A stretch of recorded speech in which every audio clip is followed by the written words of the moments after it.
Buenas noches, hermanos. Dios mediante continuaríamos hoy con algo de la línea que hemos venido siguiendo, que el Señor nos ha permitido venir tratando en estas reuniones, en estos espacios. Y para resumir rápido y poder empatar con lo que hoy quisiéramos continuar, hemos dicho que antes de que Dios hiciera las cosas, Él, antes de hacerlas, se propuso un plan. Y antes de proponerse el plan, pues Dios mismo es antes de su plan. Por eso antes de ver las cosas que Dios ha hecho, hemos tomado un tiempo para ver al que las ha hecho, o sea, a Dios mismo. Y siguiendo en ese desarrollo, hemos tomado hasta aquí algún tiempo para ver que Dios es quien crea todas las cosas. Hay una diferencia entre lo creado y lo eterno, que es Dios. Y tomamos algún tiempo para ver lo que Dios decía de sí mismo. Y rápidamente dijimos, bueno, lo primero que Dios dice es que Él fue el que creó. Dice, en el principio creó Dios los cielos y la tierra, y eso establece una diferencia entre lo creado y Dios. Dios es el que crea, el único que puede crear es Dios. Y lo segundo, Génesis 1:26, dice que Dios, entonces dijo Dios, hagamos al hombre a nuestra imagen, o sea que Dios habla en forma plural.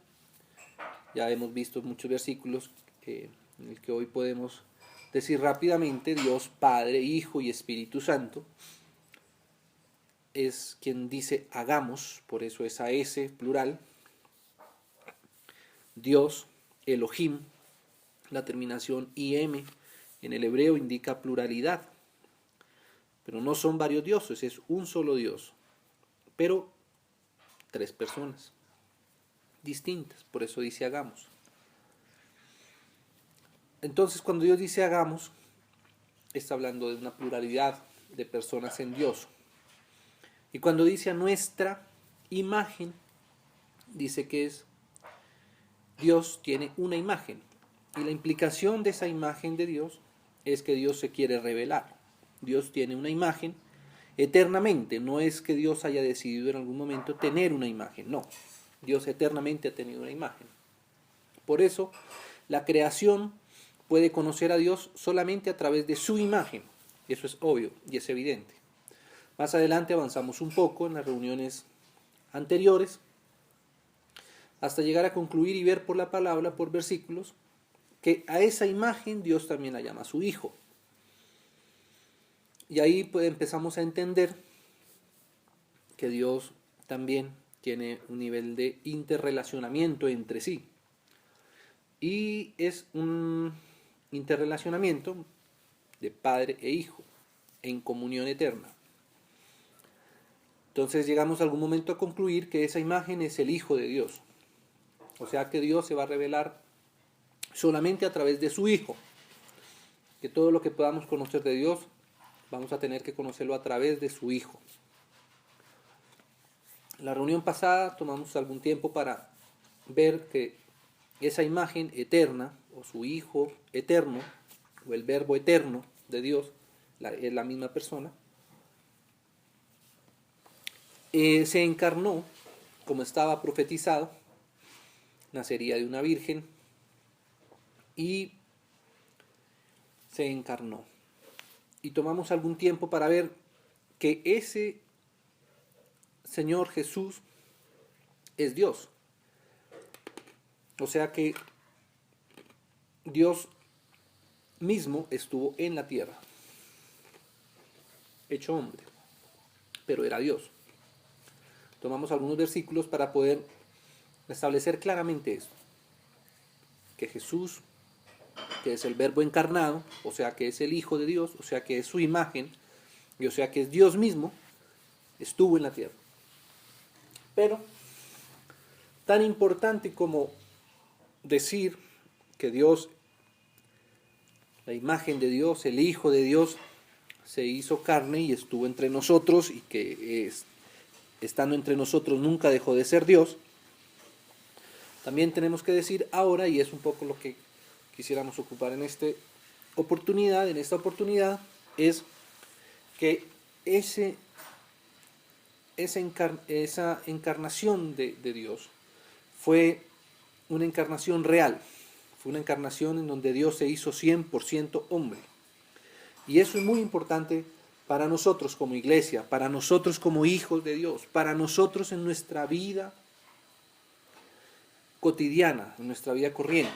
Esto no es solamente importante para la teología, no es solamente importante para los institutos, no es solamente importante para el conocimiento intelectual, sino es algo muy muy importante para nuestra vida misma. Vamos a verlo y vamos a ver por qué.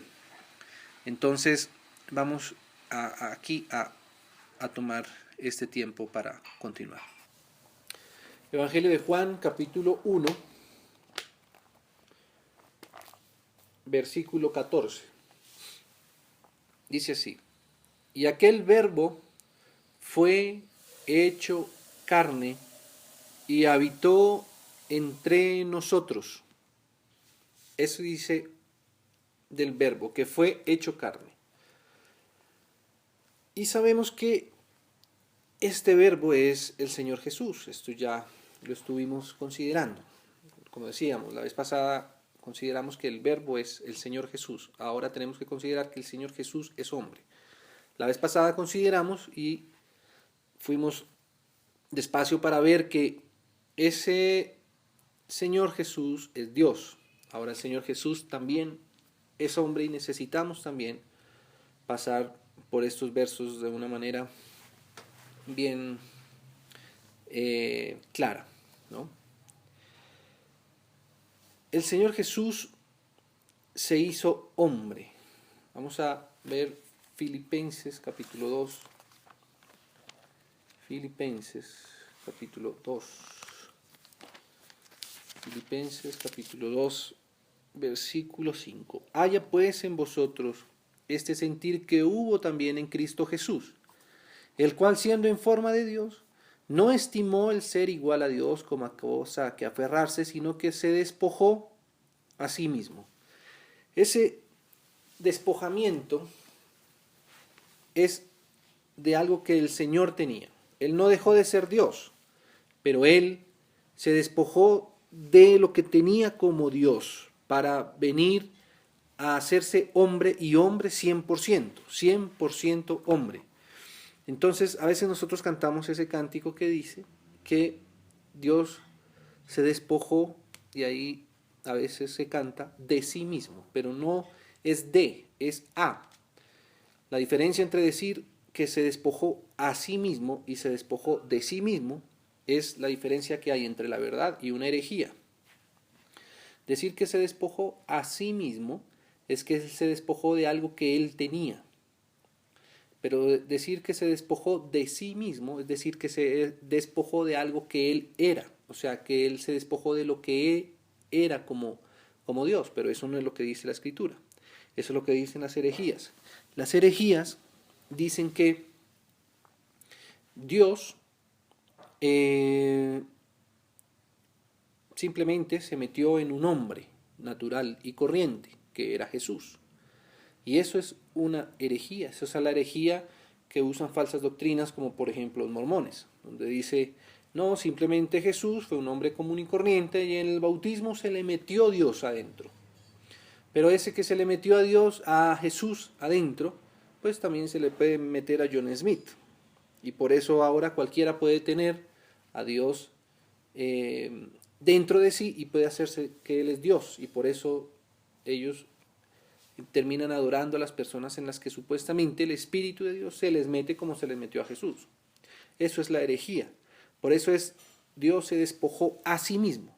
¿Y en qué consistió su despojamiento? Dice que sino que se despojó a sí mismo, tomando forma de siervo hecho semejante a los hombres. Y esa semejanza es una semejanza total y real. Es una semejanza completa.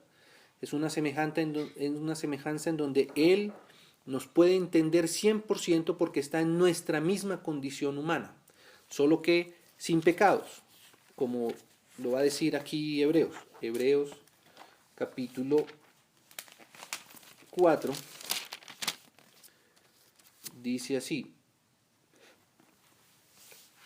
versículo 15. Porque no tenemos un sumo sacerdote, y ese sumo sacerdote se lo está refiriendo al Señor Jesús. Leamos desde el versículo 14 para entender esto. Por tanto, teniendo un gran sumo sacerdote que traspasó los cielos, Jesús, el Hijo de Dios, esto fue lo que ya vimos, que Jesús es el Hijo de Dios, retengamos nuestra profesión, porque no tenemos un sumo sacerdote que no pueda compadecerse de nuestras debilidades. ¿Ve? O sea que el Señor Jesús, siendo fuerte, se hizo débil. En eso consiste su despojamiento, sin dejar de ser Dios. Lo que pasa es que Dios se despojó de lo que tenía como Dios, ¿no? No se despojó de ser Dios. Él sigue siendo Dios. Él nunca dejó de reconocer que Él era Dios. Pero tampoco nunca dejó de reconocer que Él se hizo hombre y que estaba en condición de hombre. Entonces dice, compadecerse de nuestras debilidades, sino uno que fue tentado en todo. Como Dios, Dios no puede ser tentado, porque Dios es el todopoderoso y el absoluto de toda la creación, el absoluto poder para manejar y controlar toda la creación. No puede ser tentado. Pero como hombre que se hizo, fue tentado en todo. No hubo ninguna cosa en la que Satanás no le hubiera tentado a él. Según nuestra semejanza, fíjese, nosotros somos tentados por todo, porque somos seres humanos. Fuimos tentados desde el Edén. La diferencia está aquí, dice, pero sin pecado. Entonces, el Señor Jesús se despojó a sí mismo, se hizo semejante a nosotros, incluso se hizo siervo de los hombres, pero, aunque fue tentado en todo, fue sin pecado. Entonces, esa es la encarnación del Verbo de Dios. Tenemos que ver que el Señor Jesús se hizo hombre y se hizo 100% hombre.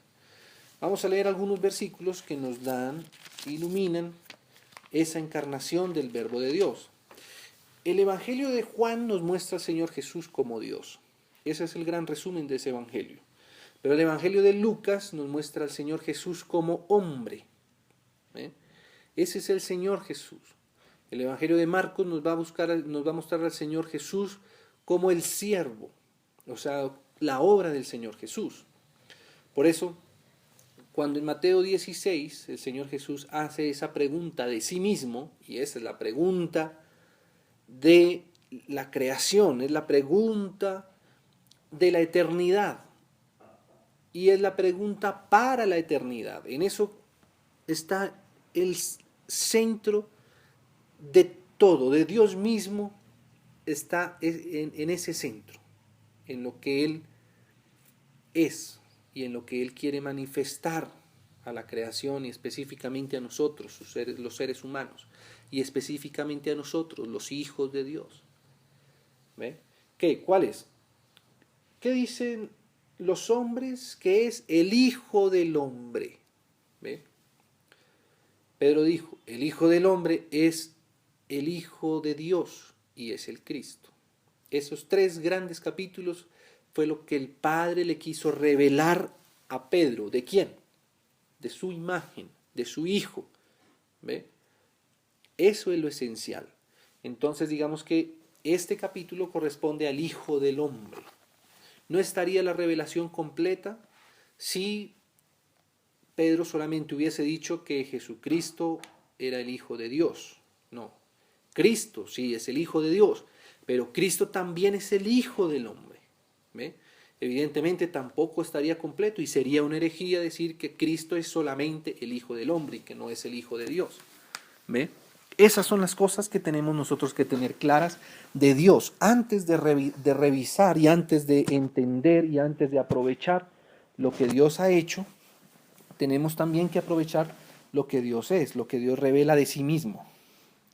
Entonces el Evangelio de Lucas nos habla acerca de esa encarnación del Verbo.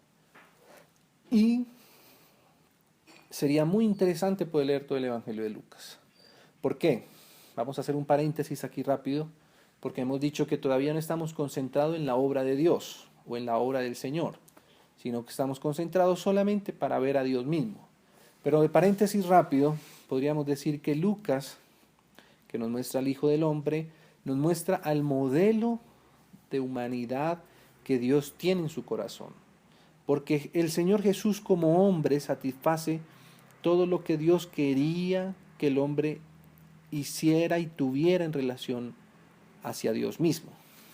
Entonces, ¿de dónde vamos nosotros a tomar ejemplo de qué debe ser nuestra vida diaria, de qué debe ser nuestra vida cotidiana? Del Evangelio de Lucas. Claro, no solamente del Evangelio de Lucas, estoy diciendo de la revelación del Hijo del Hombre. Ese es el hombre perfecto, ese es de quien el Señor dijo, este es mi Hijo amado en quien tengo complacencia. En esto es que se complace Dios, en que seamos como su Hijo, en que nosotros seamos conformados a su misma imagen. Pero claro, nosotros debemos ser conformados en su misma imagen, ¿en dónde? Estando aquí en la tierra, porque aquí en la tierra es donde el Señor quiere dar testimonio de Él. Entonces, por eso es muy importante que nosotros conozcamos bien el Evangelio de Lucas. Cerramos ese pequeño paréntesis ahí. Entonces, Evangelio de Lucas, capítulo 1.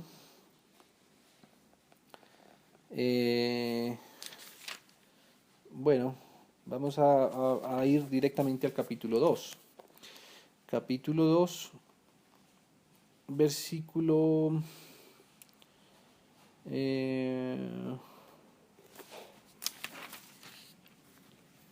no, vamos a leer el capítulo 1.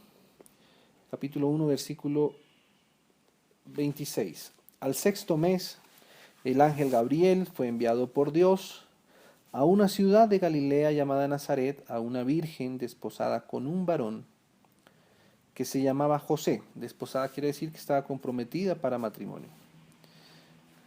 De la casa de David, y el nombre de la virgen era María. Y entrando el ángel en donde ella estaba, dijo: salve, muy favorecida, el Señor es contigo, bendita tú entre las mujeres. Mas ella, cuando le vio, se turbó por sus palabras y pensaba qué salutación sería esta. Entonces el ángel le dijo: María, no temas, porque has hallado gracia delante de Dios, y ahora concebirás en tu vientre. Esta es la encarnación del Verbo. Por eso el Señor no se encarnó, como dicen las falsas herejías, que se encarnó cuando el Señor Jesús ya era adulto. No, fue en el vientre de la Virgen María donde fue concebido, donde fue encarnado el Verbo de Dios. Nosotros no nacemos de 30 años, nosotros nacimos cuando nuestro embrión, ven, como dice la Escritura, mi embrión brieron tus ojos. Esa es la encarnación del Verbo. Entonces dice así: ahora concebirás en tu vientre y llamarás a luz y darás a luz un hijo y llamarás su nombre Jesús. Este será grande y será llamado Hijo del Altísimo, y el Señor Dios le dará el trono de David su padre. Esto es lo que decía la profecía respecto al Mesías. Y reinará sobre la casa de Jacob para siempre, y su reino no tendrá fin. Entonces María le dijo al ángel: ¿cómo pues será esto? Pues no conozco varón. Respondiendo el ángel le dijo: el Espíritu Santo vendrá sobre ti. Esta es la manera como fue encarnado el Verbo. El Espíritu Santo vendrá sobre ti y el poder del Altísimo te cubrirá. O sea que el poder del Altísimo cubrió a María para encarnar el Verbo eterno de Dios, ahora haciéndose hombre 100% desde su misma vientre, desde su misma desde su misma inclusión en el vientre de María. Ahí empieza a ser Dios encarnándose. Dice: por lo cual también el santo ser que nacerá, él tenía que nacer como hombre, ser engendrado como hombre, solo que no de hombre, sino por el Espíritu Santo, pero en María, y nacer como hombre para ser llamado, como dice aquí, Hijo de Dios, ¿no? Ahora sí, capítulo 2. Nacimiento de Jesús. Capítulo 2, versículo 6. Y aconteció que estando ellos allí, o sea, José y María, se cumplieron los días de su alumbramiento, o sea que el Señor Jesús también cumplió esos 9 meses en el vientre de María. Y ahí en el vientre, ese es Dios encarnado, 100% hombre. Y dio a luz, como un hombre, dio a luz a su hijo primogénito, no unigénito, unigénito del Padre, pero primogénito de María. Porque después vinieron otros hermanos, como lo dice el Evangelio de Marcos. Entonces dio a luz su hijo primogénito y lo envolvió en pañales y lo acostó en un pesebre porque no había lugar para ellos en el mesón. Porque no había lugar para ellos en el mesón. Gracias al Señor que esto ya empieza a revelarnos, porque el Verbo se encarnó para revelarnos a Dios. Y todos estos detalles, que aunque no estamos hoy revisando estos detalles, nos hablan mucho de Dios. Por ejemplo, solo hecho de que el Señor haya decidido, porque Él es el Verbo eterno, y Él decide dónde quiere nacer. Y Él decidió nacer en un pesebre. Pudiendo nacer en casa del rey o en casa de Faraón, Él decidió nacer en una familia que no tenía sitio propio. Él decidió nacer en medio del camino, en un pesebre. ¿Ve? Y eso nos habla del carácter del Señor, como el Señor tiene ese carácter de sacrificio. Él no pone sus ojos en las circunstancias, su contentamiento no está en las circunstancias, más bien Él de las circunstancias toma y da gracias al Padre y hace que las circunstancias le sirvan a Él para revelar quién es Él. Ese es el Señor, y nosotros deberíamos ser así como el Señor. Nosotros deberíamos no poner nuestros ojos en las circunstancias y no escoger las cosas según nuestra vista, sino escoger según el carácter de Dios, ¿no? Entonces, bueno, hay muchas cosas aquí, pero no estamos considerando esta enseñanza en esa dirección. Bueno, entonces leamos también ahora el versículo 21. Cumplidos los 8 días para circuncidar al niño, o sea que el Señor fue niño también. Eso quiere decir que fue hombre como nosotros. Le pusieron por nombre Jesús, el cual le había sido puesto por el ángel antes que fuese concebido. O sea que el Señor fue concebido. Y cuando se cumplieron los días de la purificación de ellos conforme a la ley de Moisés, o sea que el Señor como hombre cumplió la ley de Moisés, que la ley hablaba era de Él mismo, pero Él en su humanidad la cumplió. Él como Dios no tenía que cumplir la ley, porque la ley hablaba antes era de Él, más bien la ley era como un cumplimiento de Dios. Pero como hombre Él la cumplió, porque Él también es hombre, 100% hombre. Le trajeron a Jerusalén para presentarle al Señor, como está escrito en la ley del Señor, todo varón, o sea, Él es un varón, que abriere la matriz será llamado santo al Señor. Todo varón que abriere la matriz será llamado santo al Señor. Y para ofrecer conforme a lo que se dice en la ley del Señor un par de tórtolas o 2 palominos, ¿no? Y bueno, ahí se nos narra lo que pasó de Simeón, que era un hombre anciano, justo, que sabio, que tenía el Espíritu Santo y que por el Espíritu Santo sabía que ese hombre, ese niño que tenía entre sus brazos, que era niño, él era Dios y era el Salvador que iba a redimir a Israel y que iba a estar para tropiezo y para levantamiento de muchos.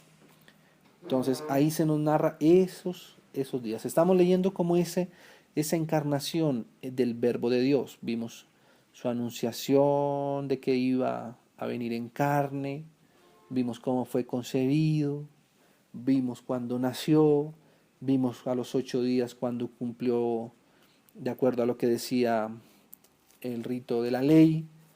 Y ahora veamos el versículo 39. Después de haber cumplido con todo lo prescrito en la ley del Señor, volvieron a Galilea, a su ciudad de Nazaret, Y fíjese, esta es la encarnación del verbo, el verbo como hombre. Y el niño crecía y se fortalecía y se llenaba de sabiduría, y la gracia de Dios era sobre él.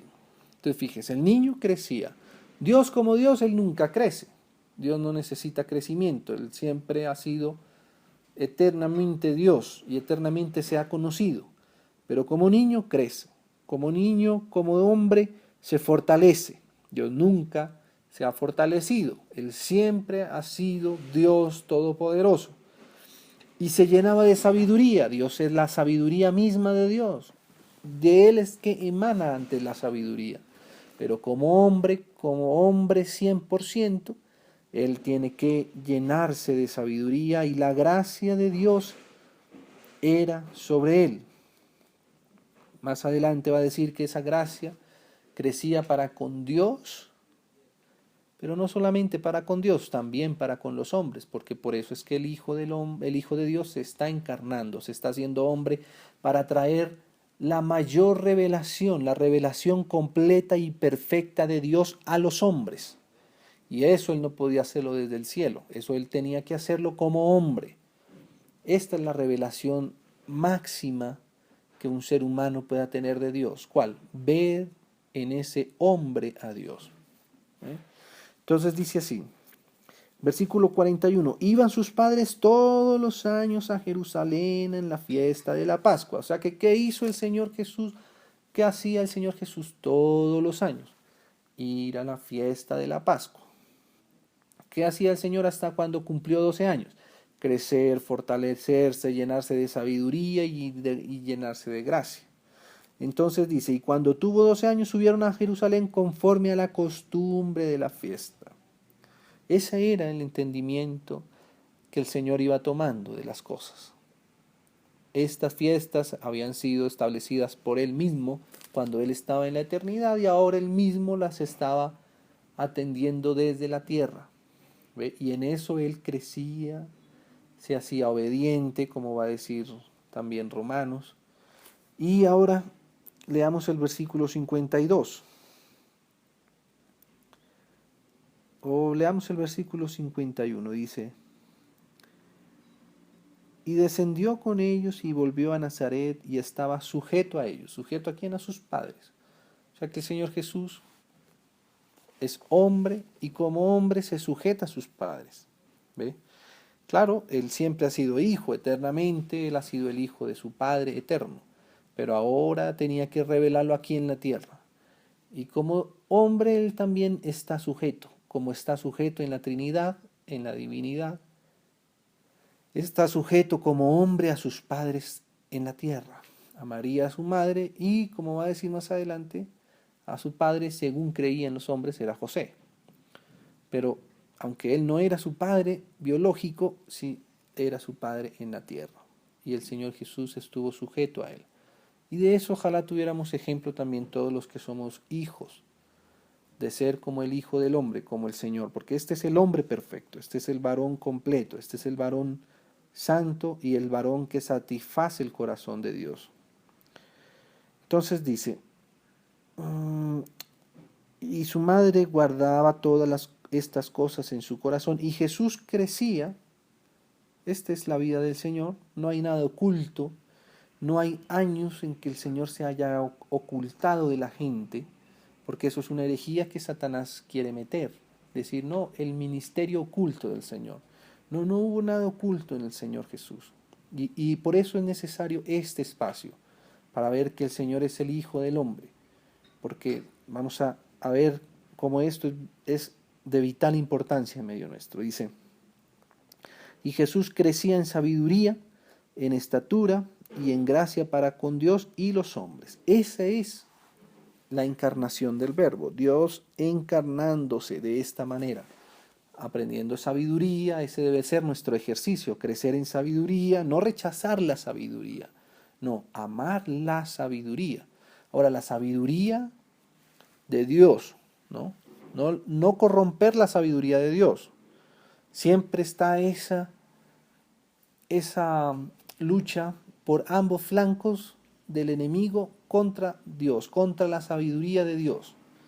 ¿Cuáles son esos dos flancos? Uno, deshacernos o despreciar la sabiduría de Dios, decir que nosotros no estamos para adquirir sabiduría. Eso es una obra del enemigo, dejarnos sin el conocimiento y sobre todo sin dejarnos sin el conocimiento de Él, sin el conocimiento de Dios, sin el conocimiento de Jesucristo a quien Él envió. Dejarnos, o sea, sin la vida eterna. Es que es ahí donde está la vida, en el conocimiento de Dios y de Jesucristo. Pero el otro flanco por el que ataca el enemigo es corromper esa sabiduría.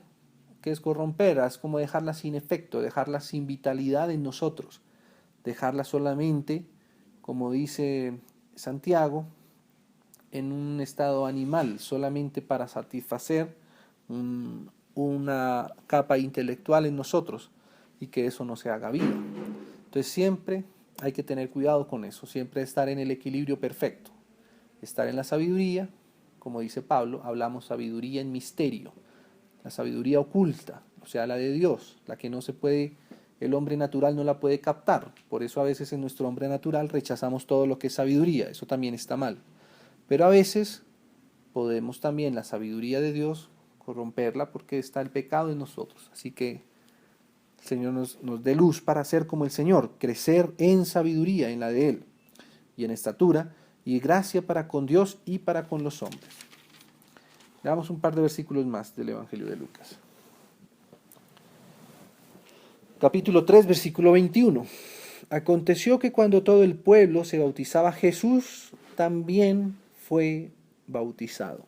¿Por qué? Porque Él es hombre y está cumpliendo como hombre.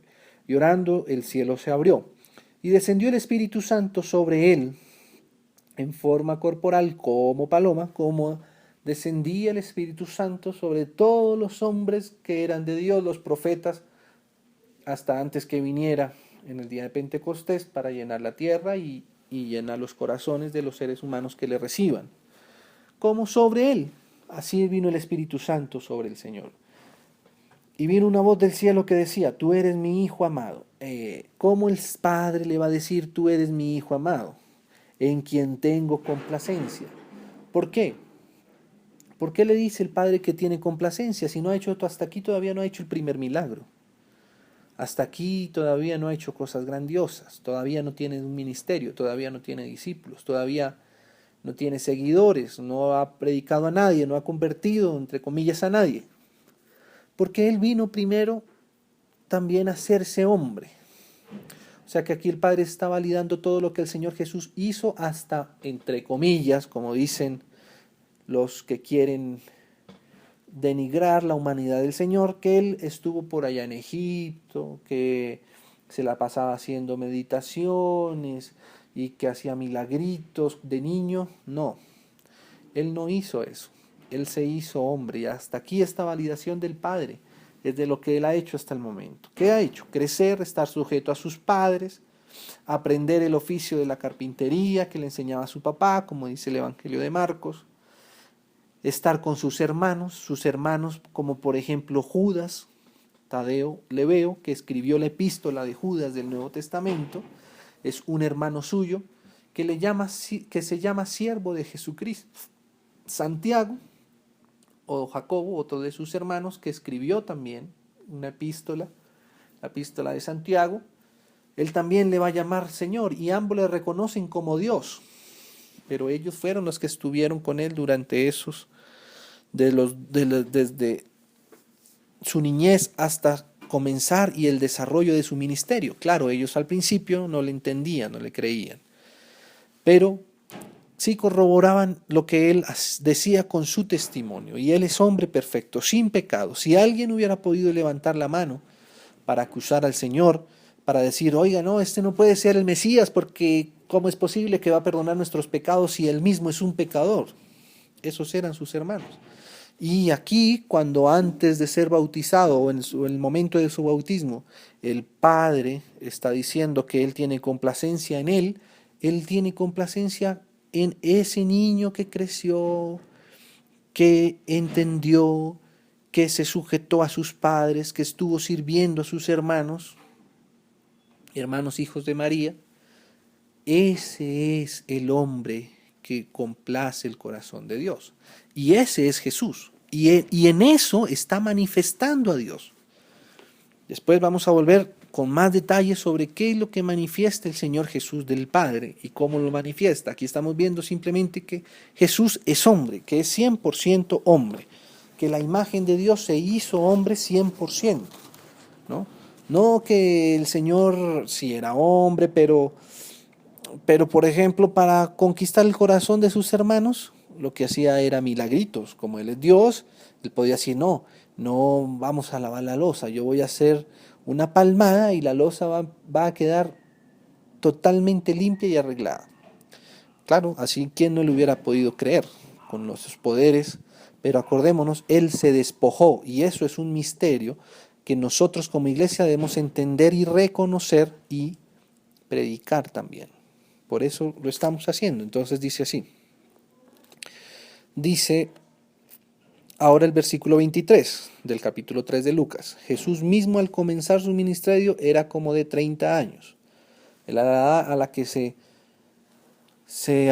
tenía la mayoría de edad en esa época, a los 30 años. Hijo según se creía de José. Esto es importante, según se creía. ¿Por qué? Porque realmente el Padre del Señor era su Padre Celestial.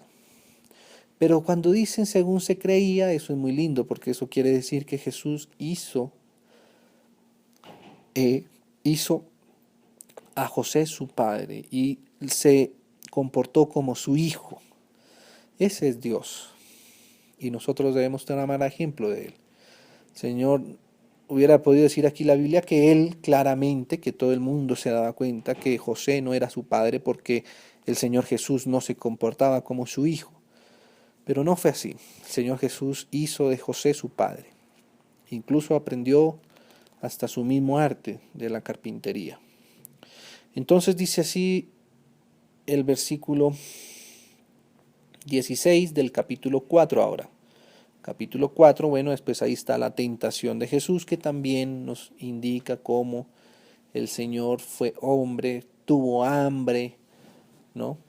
Etcétera. Pero bueno, leamos el versículo 16. Vino a Nazaret donde se había criado. O sea, el Señor fue criado. Y en el día de reposo entró en la sinagoga conforme a su costumbre.